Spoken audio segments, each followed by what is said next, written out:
ذرا سوچئے، ایک ایسا شخص کے جس نے کبھی لاہور کی گلیاں نہیں دیکھیں، کبھی کلکتہ کے بازاروں میں قدم نہیں رکھا اور نہ ہی پنجاب اور بنگال کے لوگوں کے دکھ درد کو جانا۔ پھر اچانک وہ شخص آتا ہے اور اپنے قلم سے ایک ایسی لکیر کھینچ دیتا ہے کہ جس نے لاکھوں انسانوں کو ہمیشہ کے لیے دربدر کر دیا۔ یہ تھا سر سرل ریڈکلف۔ دوستو، ریڈکلف پیشہ کے لحاظ سے ایک سخت گیر جج تھا۔ زندگی بھر برطانیہ کی عدالتوں میں فیصلے سناتا رہا، مگر بر صغیر کی زمین پر یہ اس کا پہلا اور آخری سفر تھا۔ نہ اسے پنجاب کی جغرافیہ کی سمجھ تھی، نہ بنگال کی تہذیب کا علم تھا۔ پھر بھی اسے وہ اختیار دیا گیا کہ جس پر کروڑوں انسانوں کا مستقبل منحصر تھا۔ جب جون 1947 میں یہ اعلان ہوا کہ بر صغیر کو تقسیم کیا جائے گا، اب سب سے بڑا مسئلہ یہ تھا کہ پنجاب اور بنگال کو کیسے تقسیم کیا جائے۔ ان دونوں صوبوں میں ہندو، مسلمان اور سکھ صدیوں سے ایک ساتھ رہ رہے تھے۔ ذرا سا فیصلہ ادھر ادھر ہوتا تو ایک طرف کی اکثریت راتوں رات اقلیت بن جاتی۔ ایسے نازک وقت میں ریڈکلف کو بلایا گیا اور اسے کہا گیا کہ صرف 5 ہفتوں میں لکیر کھینچ دو، صرف 5 ہفتے، اتنے بڑے فیصلے کے لیے کہ جن پر نسلوں کی زندگی کا دار و مدار تھا۔ نہ مکمل نقشے تھے، نہ آبادی کا درست حساب، بس فائلیں میز پر رکھ دی گئیں اور کہا گیا کہ فیصلہ کر دو۔ یہ کیسی میٹنگ تھی کہ جس میں سب لوگ بولتے تو رہے مگر فیصلہ صرف ایک شخص نے کیا۔ ریڈکلف نے تقسیم کے 2 الگ باؤنڈری کمیشن بنائے، ایک پنجاب کے لیے اور ایک بنگال کے لیے۔ ان میں 4 جج رکھے گئے، 2 مسلم لیگ کے اور 2 کانگریس کے۔ ظاہر میں تو ایک منصفانہ طریقہ لگتا تھا، لیکن حقیقت بالکل مختلف تھی، کیونکہ ہر میٹنگ کا اختتام ایک ہی جملے پر ہوتا تھا کہ ہم متفق نہیں ہو سکتے۔ مسلم لیگ کہتی تھی کہ فیصلہ صرف آبادی کے تناسب سے نہیں ہونا چاہیے، پانی کی نہریں، زرخیز زمینیں اور مسلمانوں کا مستقبل بھی دیکھنا ہوگا۔ جبکہ کانگریس بضد تھی کہ جہاں ہندو اکثریت ہے وہ علاقہ بھارت کے پاس جائے گا، چاہے مسلمانوں کے گاؤں درمیان میں کٹ ہی جائیں۔ اس کھینچا تانی نے ہر میٹنگ کو نتیجہ خیز ہونے کے بجائے ایک تماشا بنا دیا، اور جب سب ناکام ہو گئے تو طے شدہ اصول کے مطابق فیصلہ ریڈکلف کے ہاتھ میں آ گیا۔ اب ذرا غور کیجئے کہ کمرے میں دہائیوں سے اس سرزمین کے حالات جاننے والے لیڈر بیٹھے ہوئے تھے، لیکن حتمی قلم صرف ایک ایسے انسان کے پاس تھا کہ جس نے اس سرزمین کو کبھی اپنی آنکھوں سے دیکھا ہی نہیں تھا۔ مقامی رہنما بار بار التجا کرتے رہے کہ یہ گاؤں ایک دوسرے سے جڑے ہوئے ہیں، ان کو الگ نہ کریں، یہ نہر کسانوں کی زندگی ہے، اسے دونوں حصوں میں کاٹنے سے تباہی آئے گی۔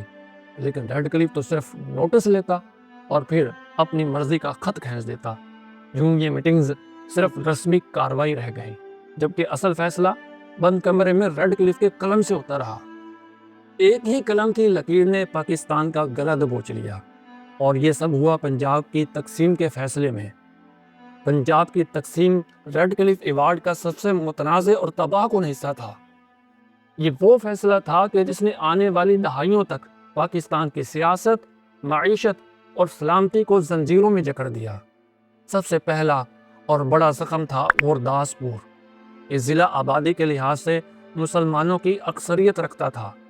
قدرتی طور پر اسے پاکستان کے پاس آنا چاہیے تھا، لیکن ریڈکلف نے ایک حیران کن فیصلہ کرتے ہوئے اسے بھارت کو دے دیا، اور نتیجہ یہ نکلا کہ بھارت کو کشمیر تک ایک سیدھا زمینی راستہ مل گیا۔ اگر گورداسپور پاکستان کو ملتا تو کشمیر کا جغرافیہ ہی مختلف ہوتا، اور شاید آج کشمیر کا مسئلہ کبھی پیدا نہ ہوتا۔ اور اگلا بار تھا فیروز پور۔ یہ علاقہ دریائے ستلج کے کنارے واقع تھا، جہاں مسلمان واضح اکثریت میں تھے۔ اسے پاکستان کو دینا چاہیے تھا تاکہ ہماری نہروں اور پانی کے بہاؤ پر اختیار رہتا، لیکن ریڈکلف نے اسے بھی بھارت کے حوالے کر دیا۔ یہ صرف زمین کا نقصان نہیں تھا، یہ پانی کا نقصان تھا، کیونکہ پنجاب کی زراعت انہی دریاؤں اور نہروں پر زندہ تھی، جبکہ یہ دریا بھارت کے کنٹرول میں چلے گئے۔ اور جب یہ دریا بھارت کے کنٹرول میں چلے گئے تو پاکستان کی زرخیز زمینیں پیاسی ہونے لگیں۔ اور یاد رکھیں کہ پاکستان ایک زرعی ملک کے طور پر وجود میں آیا تھا، اگر کسان کو پانی نہ ملے تو ملک کی بنیادیں ہل جاتی ہیں، اور ریڈ کلف نے بالکل یہی کیا، پانی کا نلکا پاکستان کے ہاتھ سے چھین لیا۔ پنجاب کے کئی اور مسلم اکثریتی علاقے بھی اسی طرح بھارت کو دے دیے گئے۔ ان کے بارے میں اکثر لوگ جانتے ہی نہیں ہیں، لیکن وہ سب مل کر پاکستان کو کمزور کرنے کے لیے کافی تھے۔ یوں ایک فیصلے نے پاکستان کو زرعی، جغرافیائی اور دفاعی طور پر ہمیشہ کے لیے خطرے میں ڈال دیا۔ اگر پنجاب نے پاکستان کے جسم کو زخمی کیا تو بنگال کے فیصلے نے اس کی روح کو ہمیشہ کے لیے کمزور کر دیا۔ پنجاب کے بعد دوسرا بڑا صدمہ تھا بنگال کی تقسیم۔ یہاں بھی ریڈ کلف کے فیصلے نے مشرقی پاکستان کو وہ زخم دیا کہ جس کے نشان کئی دہائیوں تک مٹ نہ سکے۔ سب سے بڑی بات یہ تھی کہ مشرقی بنگال پاکستان کو تو مل گیا، جہاں مسلمانوں کی اکثریت بھی تھی، لیکن پاکستان کو صرف کھیت اور زمینیں ملی، جبکہ اصل طاقت، صنعتیں اور بڑی بندرگاہیں وہ بھارت کے پاس ہی رہ گئیں، وہ بھارت کو دے دی گئیں۔ مثال کے طور پر کلکتہ پورے بنگال کا سب سے بڑا شہر اور سب سے اہم بندرگاہ تھا۔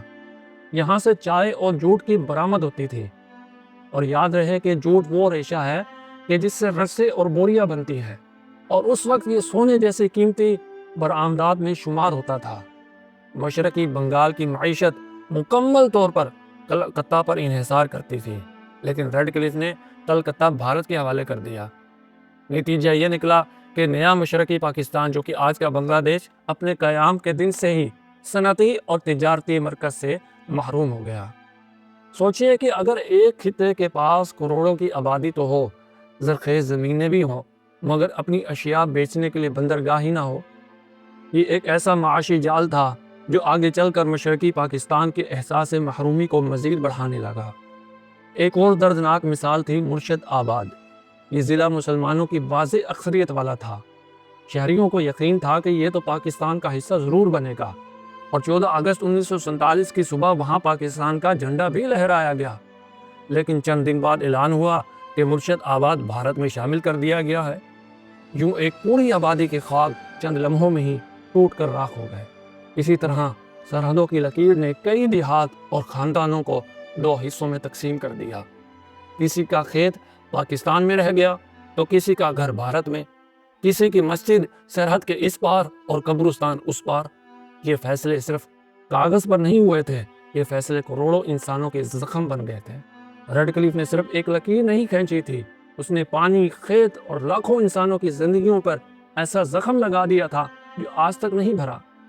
پاکستان کیونکہ زرعی ملک تھا، لیکن ریڈ کلف کی ایک لکیر کھینچنے والی سیاہی نے اس کی زراعت کو کمزور کر دیا تھا۔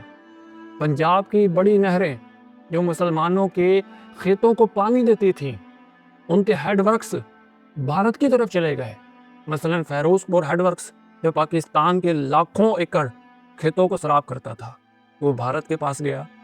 یوں نیا پاکستان کھیتوں کا مالک تو تھا، مگر پانی کا اختیار بھارت کے ہاتھ میں تھا۔ یہی وجہ تھی کہ پاکستان قیام کے فوراً بعد پانی کی کمی اور پریشانی کا شکار ہو گیا۔ کسان بھی حیران تھے کہ ہمارے کھیت یہاں ہیں، بیج اور محنت ہماری ہے، مگر ہمارا ہی پانی بند کر دیا گیا۔ یہ وہ لمحہ تھا کہ جب پانی کے جھگڑوں کی بنیاد رکھی گئی۔ آگے چل کر یہی مسئلہ سندھ طاس معاہدے تک جا پہنچا، لیکن حقیقت یہ ہے کہ اس زخم کی جڑ ریڈ کلف کے فیصلوں میں تھی۔ لیکن اصل تباہی ابھی باقی تھی، وہ تباہی کہ جس نے زمین نہیں، انسانوں کو بھی چیر ڈالا۔ تقسیم کی لکیر کھینچتے ہی کروڑوں انسانوں کو زبردستی ہجرت پر مجبور کر دیا گیا۔ گھروں، کھیتوں، یادوں، سب کو چھوڑ کر نکلنا ہی پڑا۔ یہ دنیا کی سب سے بڑی ہجرت تھی۔ تقریباً 1,40,00,000 لوگ سرحد کے اس پار سے اس پار گئے۔ لیکن یہ ہجرت صرف سفر نہیں تھی، یہ خون کی ندییں تھیں۔ قافلے چلتے تو تھے، لیکن منزل تک اکثر لاشیں ہی پہنچتی تھیں۔ ٹرینیں روانہ ہوتی، لیکن اکثر اگلے اسٹیشن پر قتل گاہ بن جاتی تھیں۔ اندازہ ہے کہ 10 سے 15 لاکھ لوگ مارے گئے تھے۔ عورتیں خاص طور پر سب سے زیادہ متاثر ہوئیں۔ ہزاروں عورتوں کی بے حرمتی ہوئی، انہیں اغوا کیا گیا اور بیچ بازار ذلیل کیا گیا، ان کی عزتوں کو پامال کیا گیا۔ ایسی کہانیاں تاریخ کے سینے پر آج بھی داغ کی طرح سبز ہے۔ گاؤں جلے، بستیاں صفحے ہستے سے مٹ گئیں، جن بچوں کو نیا پاکستان دیکھنا تھا وہ اپنی ماں کی لاشوں کے ساتھ سرحد پر پڑے ہوئے ملے۔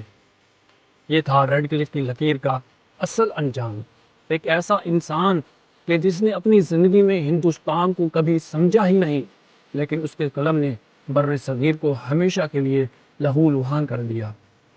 سوچئے، ایک ایسا شخص کہ جس نے کبھی بر صغیر کی مٹی کو چھوا تک نہیں تھا، اس کے قلم نے کروڑوں لوگوں کی زندگیوں کو برباد کر دیا۔ ریڈ کلف خود صرف 5 ہفتے یہاں رکا اور پھر ہمیشہ کے لیے واپس برطانیہ چلا گیا، لیکن اس کی کھینچی ہوئی لکیریں آج بھی ہمارے لہو میں جلتی ہیں۔ پانی کا مسئلہ، کشمیر کا تنازع، لاکھوں بے گناہوں کا خون، یہ سب صرف اس ایک فیصلے کے سائے میں ہے۔ اب سوال یہ ہے کہ ریڈ کلف نے اتنا بڑا کھیل کس کے دباؤ میں کھیلا؟ کیا یہ محض لا علمی تھی یا دانستہ سازش؟ اپنی اپنی رائے اس بارے میں کومنٹ میں ضرور درج کیجیے۔ ویڈیو کو دوستوں کے ساتھ شیئر کیجیے تاکہ نئی نسل بھی جان سکے کہ ہمیں یہ زخم کیسے لگائے گئے۔ اور اب ربیع الاول کا مہینہ شروع ہو چکا ہے اور اب اگلی ویڈیو کا فیصلہ آپ کے ہاتھ میں ہے کہ آپ کس موضوع پر ویڈیو دیکھنا پسند کریں گے۔ نمبر 1، نبی کریم صلی اللہ علیہ وسلم کی پہلی جمعہ کی نماز اور مسجد نبوی کی تعمیر۔ نمبر 2، مواخات مدینہ، مہاجرین و انصار کے درمیان بھائی چارے کی انوکھی مثال۔ نمبر 3، دستور مدینہ، پہلی اسلامی ریاست کا معاہدہ۔ اور نمبر 4، یا پھر آپ کے تجویز کردہ کسی اور موضوع پر یا ہجرت مدینہ پر نبی صلی اللہ علیہ وسلم کا مدینہ میں سفر، اس کے کیا حالات و واقعات تھے اور غار ثور میں نبی صلی اللہ علیہ وسلم نے کیسے وقت گزارا۔ اگر آپ اس پہ ویڈیو دیکھنا چاہتے ہیں تو کمنٹ میں اپنا انتخاب لازمی لکھیں۔ جس موضوع پر سب سے زیادہ کمنٹس آئیں گے انشاءاللہ العزیز اگلی ویڈیو اسی پر آپ کے سامنے پیش کی جائے گی۔ تو یہ تھی آج کی با مقصد کہانی۔ اگر آپ چاہتے ہیں کہ مزید لوگ بھی ایسے مستند واقعات سنیں تو ویڈیو کو لائک اور شیئر کریں، اور اگر آپ اس چینل پر نئے ہیں تو ہمارے یوٹیوب چینل با مقصد کہانیاں کو سبسکرائب کر کے بیل کے بٹن کو ضرور آن کریں تاکہ ہماری اگلی ویڈیو آپ تک سب سے پہلے پہنچے۔ تو ملیں گے اگلی ویڈیو میں، تب تک کے لیے اجازت دیجیے۔ اللہ حافظ۔